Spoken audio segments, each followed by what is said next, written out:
Harikumar sir, നമസ്കാരം. നമസ്തേ. ഒരു ഗംഭീരമായിട്ടുള്ള നേട്ടം കൈവരിച്ചിരിക്കുകയാണ് ISRO. സംഭവിക്കുമായിരുന്ന ഒരു വലിയ ദുരന്തത്തെ, ഒരു സ്പേസ് ദുരന്തത്തെയാണ് ISROയുടെ ഇടപെടൽ മൂലം ഇല്ലാതായിരിക്കുന്നത്. സ്പേസ് എക്സിനും അതോടൊപ്പം തന്നെ നാസയ്ക്ക് ഒക്കെ ഒരു ഉപദേശവുമായിട്ടാണ് ISRO എത്തിയത്. എന്തായിരുന്നു ഈ ഒരു ISRO കൈവച്ചിരിക്കുന്ന ഈ ഒരു ഗംഭീരമായിട്ടുള്ള നേട്ടം? നമുക്കറിയാം, ഇപ്പോൾ ആക്സിയോം 4 എന്ന് പറയുന്ന ഒരു പ്രോജക്റ്റിന്റെ ഭാഗമായിട്ട് ഇന്റർനാഷണൽ സ്പേസ് സ്റ്റേഷനിലേക്ക് ഫാൽക്കൺ 9 റോക്കറ്റ്, അതായത് സ്പേസ് എക്സിന്റെ ആണ് ഫാൽക്കൺ 9 റോക്കറ്റ്. ഈ റോക്കറ്റ് ഇന്റർനാഷണൽ സ്പേസ് സ്റ്റേഷനിൽ ഡോക്ക് ചെയ്യുകയും ഭൂമിയിൽ നിന്നുള്ള ഇന്ത്യക്കാരനായ ശുഭാൻശു ശുക്ല ഉൾപ്പെടെയുള്ള ബഹിരാകാശ സഞ്ചാരികളെ അതിലേക്ക് പ്രവേശിപ്പിക്കുകയും ചെയ്യാനിരിക്കുകയായിരുന്നു. പക്ഷേ അത് ഈ 19-ാം തീയതിയിലേക്ക് ആ റോക്കറ്റിന്റെ വിക്ഷേപണം മാറ്റിവെച്ചിരിക്കുകയാണ്. ഇങ്ങനെ മാറ്റിവെക്കാനുണ്ടായ കാരണം ആ റോക്കറ്റിലെ ചില സാങ്കേതിക പിഴവുകൾ തിരിച്ചറിഞ്ഞതാണ്. അങ്ങനെ തിരിച്ചറിഞ്ഞത് ISROയുടെ നിർദ്ദേശപ്രകാരമാണ്. അതായത് ഈ റോക്കറ്റിന്റെ ഓക്സിജൻ ടാങ്കുകളിൽ നിന്നും കമ്പഷൻ ചേംബറിലേക്ക് കൊണ്ടുപോകുന്ന ഓക്സിജൻ ലൈൻ എന്ന് പറയുന്ന പൈപ്പിലെ ചില പ്രശ്നങ്ങളുണ്ടെന്നും ലീക്ക് ഉണ്ടെന്നും ISRO തിരിച്ചറിയുകയും എന്ന് വെച്ചാൽ അതിന്റെ ഗൗരവം, ലീക്കുണ്ട് എന്നുള്ളത് സ്പേസ് എക്സിനും അറിയാമായിരുന്നു. പക്ഷെ അത് നിസ്സാരമായിട്ടുള്ള ഒരു ലീക്കായിട്ടും അത് പരിഹരിച്ചുകൊണ്ട് തന്നെ ചില കറക്ഷൻസ് വരുത്തിക്കൊണ്ട് തന്നെ ഉദ്ദേശിച്ചിരുന്ന ദിവസം തന്നെ അത് ലോഞ്ച് ചെയ്യാനുമായിരുന്നു തീരുമാനം. പക്ഷേ ആ ലീക്ക് വളരെ ഗൗരവമുള്ളതാണെന്നും ആ ക്രാക്കുകൾ, അത് മാത്രമല്ല ആ ലൈന്, ഓക്സിജൻ ലൈൻ റീപ്ലേസ് ചെയ്യണമെന്നും അതിനുശേഷം വാലിഡേഷൻ ടെസ്റ്റ് നടത്തണമെന്നുള്ള ISRO ചെയർമാന്റെ നിർബന്ധ ബുദ്ധി കൊണ്ടാണ് ഇത് രണ്ടാമതും പൂർണ്ണമായ രീതിയിൽ അതിന്റെ വിശകലനം സ്പേസ് എക്സ് ചെയ്തതും. അപ്പോഴാണ് അത് വളരെ ഗുരുതരമായ ഒരു പ്രശ്നമാണെന്ന് തിരിച്ചറിയുന്നത്. മാത്രമല്ല, അങ്ങനെ ആ ലീക്കോട് കൂടി തന്നെ ഫാൽക്കൺ 9 വിക്ഷേപിച്ചിരുന്നെങ്കിൽ നമുക്ക് ആർക്കും പറയാനോ ഓർക്കാനോ ഇഷ്ടമില്ലാത്ത ഒരു ദുരന്തമായി ഒരുപക്ഷെ അത് കലാശിച്ചേനെ. എന്തായാലും ശരി, ISROയുടെ ഈ ഇടപെടൽ കാരണം ഈ സ്പേസ് എക്സ് റോക്കറ്റിൽ ഉണ്ടായിരുന്ന പിഴവുകൾ അത് തിരിച്ചറിയപ്പെടുകയും മാത്രമല്ല അത് കൃത്യമായ രീതിയിൽ വിശദമായ കറക്ഷന് വിധേയമാവുകയും അതിന്റെ ഓക്സിജൻ ലൈൻ റീപ്ലേസ്മെന്റിന് സ്പേസ് എക്സ് തയ്യാറാവുകയും ചെയ്തു. നമ്മൾ ഈ തരുണത്തിൽ ആലോചിക്കേണ്ടത്, ഈ കഴിഞ്ഞ ഒരു 3-4 തവണയായിട്ട് ഈ വിക്ഷേപണം, ഫാൽക്കൺ 9 റോക്കറ്റ് വിക്ഷേപണം മാറ്റി വെക്കുകയായിരുന്നു. കാരണം അത് ഓരോന്നിലും ചില സാങ്കേതിക പ്രശ്നങ്ങൾ പിന്നീട് തിരിച്ചറിഞ്ഞു. ഏറ്റവും പ്രധാനപ്പെട്ട ഒരു സാങ്കേതിക പിഴവ് റോക്കറ്റിന്റെ ബൂസ്റ്ററുകളിലുള്ള ചില പ്രശ്നങ്ങളായിരുന്നു. അവിടെയും ലീക്കിന്റെ പ്രോബ്ലം ഉണ്ടായിരുന്നു. ഇതെല്ലാം തന്നെ കറക്റ്റ് ചെയ്തെങ്കിലും അവസാന നിമിഷത്തെ അതീവ ഗൗരവമായിട്ടുള്ള ഒരു പ്രശ്നം ISROയുടെ ഇടപെടൽ മൂലമാണ് അവിടെ അത് കറക്റ്റ് ചെയ്യപ്പെട്ടത്. കെനഡി സ്പേസ് സെന്ററില് ISROയുടെ ഒരു 13-അംഗ ടീം അവിടെ ഈ വിക്ഷേപണം നിരീക്ഷിച്ചുകൊണ്ട് അവിടെ തന്നെ ഉണ്ട്. അപ്പൊ അവരാണ് ഇതിലെ ഒരു സീരിയസ്നെസ്, അതിന്റെ ഒരു ഗൗരവം അവരാണ് തിരിച്ചറിയുന്നത്. അങ്ങനെയാണ് സ്പേസ് എക്സിന് അവര് ഈ മുന്നറിയിപ്പ് കൊടുക്കുന്നത്. ഇത്തരുണത്തിൽ ഞാൻ ഓർക്കുന്നത്, അമേരിക്കയുടെ ഏറ്റവും പ്രസ്റ്റീജിയസ് സ്പേസ് ലോഞ്ച് വെഹിക്കിൾ ആയിരുന്നു സ്പേസ് ഷട്ടിൽ. നമ്മളൊക്കെ പലപ്പോഴും അത് സ്പേസ് ഷട്ടിൽ വിക്ഷേപിച്ചു എന്നുള്ള വാർത്തകളൊക്കെ പണ്ട് മാധ്യമങ്ങളിലൂടെ ശ്രദ്ധിക്കുമായിരുന്നു. ബഹിരാകാശത്ത് പോയി അവിടെ വലയം ചെയ്തിട്ട് വീണ്ടും തിരിച്ച് ഭൂമിയിൽ ഇറങ്ങുന്ന ഈ സ്പേസ് ഷട്ടില് അന്ന് റഷ്യയ്ക്കും ഉണ്ടായിരുന്നു. റഷ്യയുടെ ഇത് ബുറാൻ എന്നുള്ള റഷ്യയല്ല, അന്ന് സോവിയറ്റ് യൂണിയനാണ്. ഈ ബുറാൻ എന്ന സ്പേസ് ഷട്ടിലായിരുന്നു റഷ്യയുടേത്. പക്ഷെ പിന്നീട് റഷ്യ ആ ബുറാന്റെ പ്രോഗ്രാം തന്നെ ഉപേക്ഷിക്കുകയും ആ കോടിക്കണക്കിന് റൂബിൾ ചെലവഴിച്ചുണ്ടാക്കിയ ആ ലോഞ്ച് വെഹിക്കിള് അവിടെ സോവിയറ്റ് യൂണിയന്റെ തകർച്ചയോടുകൂടി അത് ഉപേക്ഷിക്കപ്പെട്ട് അത് നശിച്ചു പോവുകയും ചെയ്ത് വളരെ ദുഃഖകരമായിട്ടുള്ള ഒരു അവസ്ഥ നമ്മൾ വായിച്ചിട്ടുണ്ട്. എന്തോ ചോദിക്കാൻ വന്നതുപോലെ തോന്നി. പിന്നെ എന്താണ് ഗൗതം സാർ എന്തോ ഇത് ചോദിക്കാൻ ആയിട്ട് ഇതിപ്പോ ശ്രമിക്കുന്നത്? അഞ്ചാമത്തെ തവണയാണ് ഇത് ക്യാൻസൽ ആക്കപ്പെടുന്നത്. ഇനിയിപ്പോ അത് ജൂൺ അതെ. 19-ാം തീയതിയാണ് ഇതിന്റെ ലോഞ്ച് എന്നാണ് കേൾക്കുന്നത്. വീണ്ടും എത്തരത്തിൽ എന്തെങ്കിലും വിഷയങ്ങൾ ഉണ്ടാകുമോ? അല്ല, പിന്നെ ബഹിരാകാശ യാനങ്ങൾ പ്രത്യേകിച്ച് ഹ്യൂമൻ റേറ്റിംഗ് ഉള്ള, അതായത് മനുഷ്യരെ വഹിച്ചുകൊണ്ട് പോകേണ്ടതാണ്. അപ്പോൾ അത് തീർച്ചയായിട്ടും എന്തെങ്കിലും ഒരു ചെറിയ പ്രശ്നം പോലും മുൻകൂട്ടി അങ്ങനെ ഒരു സംശയം ഉണ്ടായാൽ പോലും അവരത് മാറ്റിവെക്കാറുണ്ട്. ഉം. അത് തെറ്റൊന്നുമല്ല. പലപ്പോഴും നമ്മുടെ നാട്ടിലെ ഒരു തെറ്റിദ്ധാരണ മൂലം ISROയുടെ ഏതെങ്കിലും ഒരു റോക്കറ്റ് തകർന്നില്ല. പണ്ടൊക്കെ ഞാൻ ശ്രദ്ധിക്കാറുണ്ട്, നമ്മുടെ നാട്ടുകാര് മലയാളികള് ഉൾപ്പെടുന്ന ചില പുരോഗമന കക്ഷികളൊക്കെ എത്ര പുച്ഛത്തോടെയാണ് ISRO അതെ. റോക്കറ്റ് വിക്ഷേപിച്ച അത് കടലിൽ വീഴും, കടലിലോട്ട് നോക്കിയാൽ മതി എന്നൊക്കെയുള്ള ചില അഭിപ്രായ പ്രകടനങ്ങൾ വളരെ നിസ്സാരവും വളരെ ലളിതവുമായിട്ട് അതങ്ങ് നടത്തിക്കളയും. അതിലും ഒരു രാഷ്ട്രീയം കാണും. അത് ISRO കേന്ദ്ര സർക്കാരിന്റെ ആണ്. അതുകൊണ്ട് ISROയ്ക്ക് സംഭവിക്കുന്ന കാര്യങ്ങൾ കേരളത്തിലെ കേന്ദ്രത്തിൽ ഭരണമില്ലാത്തവർക്കൊക്കെ അത് രാഷ്ട്രീയമായിട്ട് പ്രയോജനപ്പെടുത്താം. ഇങ്ങനെയൊക്കെയുള്ള ചിന്തയായിരുന്നു പണ്ട്. പക്ഷെ എനിക്ക് തോന്നുന്നു ഇപ്പോൾ അതിൽ നിന്നും കുറെയൊക്കെ വ്യത്യാസപ്പെട്ടിട്ടുണ്ട്. നമ്മൾ അങ്ങനെ രാഷ്ട്രീയമായിട്ട് അത്തരം വിഷയങ്ങൾ ഉപയോഗിക്കുന്നതിലൊക്കെ കുറച്ച് കുറവ് വന്നിട്ടുണ്ട്. ഇപ്പം ഈ തരുണത്തിൽ ഞാൻ ആലോചിക്കുന്ന, പണ്ട് ഒരു അതീവ ഗുരുതരമായിട്ടുള്ള ഒരു അപകടത്തെ തുടർന്നാണ് അമേരിക്ക സ്പേസ് ഷട്ടിൽ പ്രോഗ്രാം തന്നെ പിന്നെ നിർത്തിവെച്ചത്.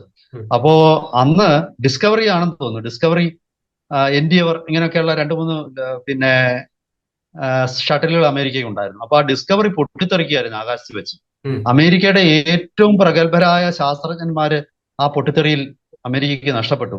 ഉം. അത് എനിക്ക് ഇപ്പോഴും ഓർമ്മയുണ്ട്. ആ, റൊണാൾഡ് മക്നായർ എന്നുള്ള ഒരു വ്യക്തി ഉണ്ടായിരുന്നു. അമേരിക്കയുടെ സ്പേസ് പ്രോഗ്രാമിന്റെ ഒക്കെ ഒരു തലതൊട്ടപ്പനായിരുന്നു അദ്ദേഹം. ഉം. അദ്ദേഹം ആ ഡിസ്കവറിയുടെ പിന്നെ പൊട്ടിത്തെറിയിൽ കൊല്ലപ്പെട്ടു പോയിരുന്നു.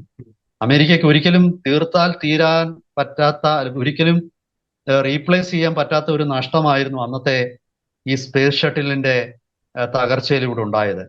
അപ്പോ അത് നമ്മളോട് നമുക്ക് തരുന്ന സന്ദേശം എന്ന് പറയുന്നത്, ബഹിരാകാശ യാനങ്ങള് 100% അവ സുരക്ഷിതമാണെന്ന് എല്ലാ പരീക്ഷണങ്ങൾക്ക് ശേഷം ഉറപ്പുവരുത്തുന്നത് വരെ അതിന്റെ വിക്ഷേപണം മാറ്റിവെച്ചു എന്നുള്ളത് ഒരു കുഴപ്പമായിട്ട് കാണണ്ട. ആ വിക്ഷേപണം എത്ര വേണമെങ്കിലും മാറ്റിവെച്ചുകൊള്ളട്ടെ. പൂർണ്ണമായിട്ടും അത് സുരക്ഷിതമാണെന്ന് ഉറപ്പുവരുത്തിയതിനു ശേഷം മാത്രമാണ് അത് വിക്ഷേപിക്കേണ്ടത്. ഉം. അത് പലപ്പോഴും ഈ അടുത്ത കാലത്ത് നമ്മുടെ എത്രയോ നിരന്തരമായിട്ട്, എനിക്ക് തോന്നുന്നു 50ഓളം തുടർച്ചയായിട്ടുള്ള വിജയങ്ങൾക്ക് ശേഷം ISROയുടെ PSLV റോക്കറ്റ് അത് ലക്ഷ്യം കണ്ടില്ല. ഈ കഴിഞ്ഞ കുറച്ച് ആഴ്ചകൾക്ക് മുമ്പാണ്. അതൊക്കെ സംഭവിക്കാം. സ്പേസ് എക്സിന്റെ അതുപോലെ പലതവണ സ്പേസ് എക്സിന് പരാജയങ്ങൾ ഉണ്ടായിട്ടുണ്ട്. ലോകത്തിലെ ഏറ്റവും പവർഫുൾ റോക്കറ്റ് എന്ന് വിശേഷിപ്പിക്കുന്നത് ഈ അടുത്ത കാലത്ത് തകർന്നുപോയി. ഉം. അതൊക്കെ സ്വാഭാവികമാണ്. ചൈനയൊക്കെ ആണെങ്കിൽ അങ്ങനെ ഒരു തകർച്ച ഉണ്ടായാൽ അത് പുറത്തറിയിക്കുക പോലും ചെയ്യത്തില്ല.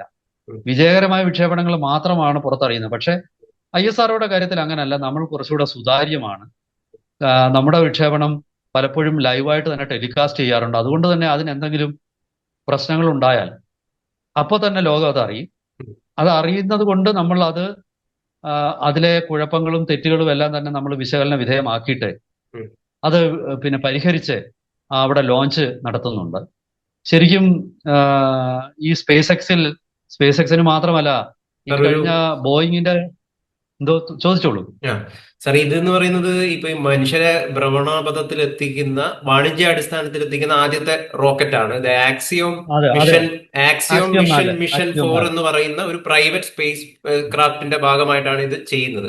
ഇത് സ്പോൺസേർഡ് ചെയ്തിരിക്കുന്നത് നാസയും അതോടൊപ്പം തന്നെ സ്പേസ് എക്സും ആണ്. അപ്പോൾ സ്വാഭാവികമായിട്ടും സാധാരണക്കാർക്ക് ഉണ്ടാവുന്ന ഒരു സംശയമാണ്, ഇവർ രണ്ടുമാണ് ഇതിന്റെ നിയന്ത്രണവും മറ്റു കാര്യങ്ങളൊക്കെ നോക്കുന്നത്. അതിലെങ്ങനെയാണ് ഈ ISROന് ഒരു ഇടപെടൽ നടത്താൻ വേണ്ടിയിട്ട് സാധിച്ചത്? ISROന് എങ്ങനെയാണ് ഇങ്ങനെ ഒരു നിർദ്ദേശം നൽകാൻ വേണ്ടി സാധിച്ചത് എന്നുള്ളത്?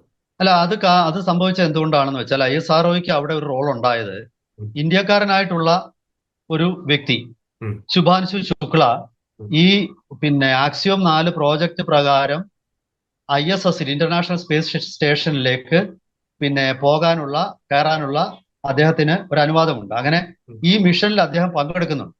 ഈ ശുഭാൻശു ശുക്ലയുടെ സാന്നിധ്യമാണ് ISROയെ ഈ ഒരു പിന്നെ കെനഡി സ്പേസ് സെന്ററിൽ ISROയ്ക്ക് പ്രവേശനം കിട്ടിയതും ഈ പ്രോജക്റ്റിന്റെ ഭാഗമായത്. അപ്പൊ അതുകൊണ്ട് തന്നെ ISROയുടെ പിന്നെ ശുഭാൻശു ശുക്ല ISROയുടെ ഒരു പ്രതിനിധിയാണ്. ISROയുടെ പിന്നെ നിർദ്ദേശിക്ക് ഇവിടെ ട്രെയിനിങ് കഴിഞ്ഞ ആളാണ്. സ്വാഭാവികമായിട്ടും അദ്ദേഹത്തിന്റെ പറക്കലിനെ നിരീക്ഷിക്കാനും മോണിറ്റർ ചെയ്യാനും ISROയ്ക്കും അവകാശമുണ്ട്. ഉം.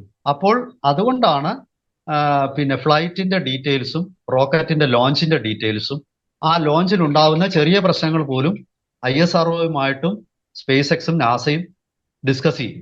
കാരണം ശുഭാൻശു ശുക്ലയുടെ സാന്നിധ്യമാണ്. മനസ്സിലായോ? തീർച്ചയായിട്ടും തീർച്ചയായിട്ടും അദ്ദേഹം ഉള്ളത് കൊണ്ടാണ് നമുക്ക് ഈ വിവരം കിട്ടിയതും നമുക്ക് ഈ ഇതിന്റെ ഡാറ്റ അനാലിസിസിന് നമുക്കൊരു അവസരം ലഭിച്ചതും അത് നമുക്ക് ഇതിലെ പാളിച്ചകൾ കണ്ടുപിടിക്കാൻ നമുക്ക് സാധിച്ചതുമൊക്കെ. അപ്പൊ ഞാൻ ഇതിൽ നിന്ന് കാണുന്ന ഒരു വ്യത്യാസം എന്ന് പറയുന്നത് ISRO ഒരു കാലത്ത് പാശ്ചാത്യ രാജ്യങ്ങൾ വളരെ പുച്ഛത്തോടാണ് ISROയെ നോക്കിക്കാണുന്നത്. പണ്ടൊക്കെ പണ്ടൊന്നും അല്ല, ഞാനീ പറയുന്ന ഏതാണ്ട് 2010 വരെയൊക്കെ ഉള്ള ഒരു കാലഘട്ടത്തില് ഈ ഇന്ത്യയിൽ നിന്ന് ഏതൊരു റോക്കറ്റ് ലോഞ്ചിങ് നടന്നാലും ഉടൻ തന്നെ ന്യൂയോർക്ക് ടൈംസിലും പിന്നെ അതുപോലെ തന്നെ ഗാർഡിയനിലും ഒക്കെ, അത് ഇവരൊക്കെ അമേരിക്കയിലെയും UK യിലെയും ഒക്കെ ഏറ്റവും വിശ്വാസ്യതയും അതുപോലെ ആധികാരികതയുമുള്ള മാധ്യമങ്ങളാണ്. അവരൊക്കെ നമ്മളെ കളിയാക്കുമായിരുന്നു. ഉടനെ അവർ പറയും ISRO എന്തിനാണ്, അതൊക്കെ പാശ്ചാത്യര് മതി, ഇന്ത്യക്ക് ആവശ്യം റോഡുകളും പിന്നെ കക്കൂസും ഒക്കെയാണ്. ഇങ്ങനെയൊക്കെയാണ് നമ്മുടെ സ്പേസ് പ്രോഗ്രാമിനെ ഇപ്പോ കളിയാക്കിയത്. എന്തിന് ഏറ്റവും തീർച്ചയായിട്ടും ഒടുവില് ISROയെ ഒരു ന്യൂയോർക്ക് ടൈംസിൽ ഒരു പിന്നെ കാർട്ടൂൺ വന്നു, ഒരു പിന്നെ എന്താ കാളവണ്ടിയിലെ റോക്കറ്റും ഒക്കെ ആയിട്ട് പോകുന്ന രീതിയിൽ. പിന്നീട് അവരത് മാപ്പ് പറയുകയൊക്കെ ചെയ്തു. ഇന്ന് നാസ വരെ ISROയുമായിട്ട് ഒരുമിച്ച് ഒരു സാറ്റലൈറ്റ് ഇപ്പൊ ലോഞ്ച് ചെയ്യാൻ പോവാണ്, നിസാർ എന്ന് പറഞ്ഞിട്ട്. അതായത് ഒരു എർത്ത് ഒബ്സർവേഷൻ, ലോകത്തിലെ ഏറ്റവും റെസൊല്യൂഷൻ കൂടിയ പടങ്ങൾ എടുക്കാൻ പോകുന്നത് ഇനി ആ ഉപഗ്രഹമായിരിക്കും. അപ്പൊ ആ രീതിയിലേക്ക് ഇന്ത്യ വളർന്നു കഴിഞ്ഞു. ചോദിച്ചോളൂ. സാർ, ഇതില് ഇപ്പൊ 14 ദിവസമാണ് ഇവരവിടെ സ്പേസിൽ ചെലവാക്കുക, ഓർബിറ്റില്.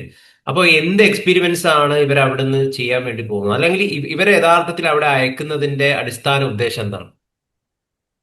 അല്ല, അതില് പിന്നെ ഈ ഇന്റർനാഷണൽ സ്പേസ് സ്റ്റേഷനിലെ ലോക രാജ്യങ്ങളിൽ നിന്നുള്ള പിന്നെ പല രാജ്യങ്ങളിൽ നിന്നുള്ള ശാസ്ത്രജ്ഞന്മാർക്ക് ഉം.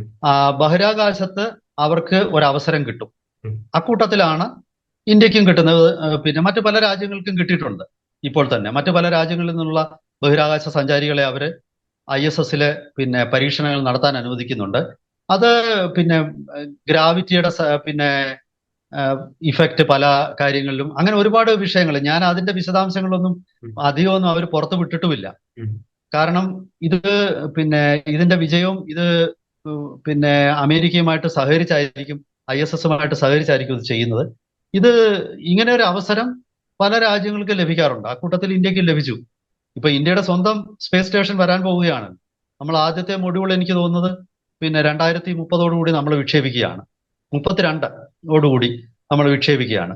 അപ്പോ പിന്നെ നേരത്തെ റഷ്യയായിരുന്നു സ്പേസ് സ്റ്റേഷനിലെ ഏറ്റവും ശക്തമായ, ഏറ്റവും സജീവമായ സ്പേസ് സ്റ്റേഷൻ, സല്യൂട്ട് എന്നിട്ടുള്ള ഒരു ബഹിരാകാശ സ്റ്റേഷൻ അവർക്കുണ്ടായിരുന്നു. പിന്നെ സോവിയറ്റ് യൂണിയൻ, ദൗർഭാഗ്യവശാൽ ഈ സോവിയറ്റ് യൂണിയന്റെ തകർച്ചയാണ് ശരിക്കും അമേരിക്കയേക്കാൾ സ്പേസിൽ മേൽക്കൈ ഉണ്ടായിരുന്ന റഷ്യക്കാണ് ആ സ്റ്റേഷൻ അവർക്ക് മെയിൻറ്റെയിൻ ചെയ്യാൻ പറ്റാതെ വന്നു.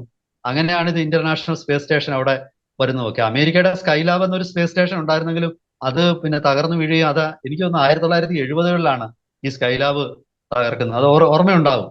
അന്ന് വലിയ ഒരു പിന്നെ ദുരന്തമായിരുന്നു അത്. പല രാജ്യങ്ങളും പേടിച്ചിരുന്നു.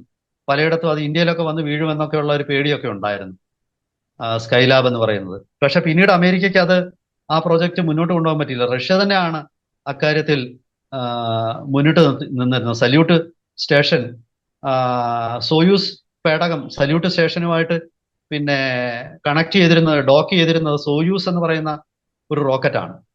ഇതൊക്കെ നമുക്ക് അറിയാവുന്നതാണ്. ഇതാണ് ഇപ്പോഴത്തെ ഇതിന്റെ ഒരു ഒഴിവായതൊരു വലിയ ദുരന്തമാണ്. തീർച്ചയായിട്ടും അത് ISROയുടെ ഒരു പങ്ക് അത് എപ്പോഴും സ്മരിക്കപ്പെടുമെന്ന് തന്നെയാണ് ഞാൻ അതിനകത്തില്. ഡോക്ടർ വി നാരായണനാണ് ISRO ചെയർമാൻ. അദ്ദേഹത്തിന്റെയൊക്കെ നേതൃത്വത്തിലുള്ള ഒരു ഇടപെടലാണ് ഈ ഒരു വലിയ ദുരന്തം ഒഴിവാക്കിയിരിക്കുന്നത്. അതെ, തീർച്ചയായിട്ടും അതാണ്. ഇത് നമുക്ക് അഭിമാനിക്കാവുന്ന ഒരു നേട്ടം തന്നെയാണ്. എന്തായാലും ഒരു വലിയ പിന്നെ ഒരിക്കൽ അമേരിക്കയുടെയും നാസയുടെ പുച്ഛത്തിന് വിധേയമായിരുന്ന ISRO ഇന്ന് അവരെ തന്നെ ഉപദേശിക്കുന്ന ഒരു രീതിയിലേക്ക് ISRO വളർന്നു എന്നുള്ളത് അത് തീർച്ചയായിട്ടും അഭിമാനകരമായിട്ടുള്ള ഒരു നേട്ടം തന്നെയാണ്. തീർച്ചയായിട്ടും. എന്തായാലും ഈ കാര്യത്തിൽ ഇത്രയും കാര്യങ്ങൾ വിശദീകരിച്ചതിന് ഒരുപാട് നന്ദി. നന്ദി.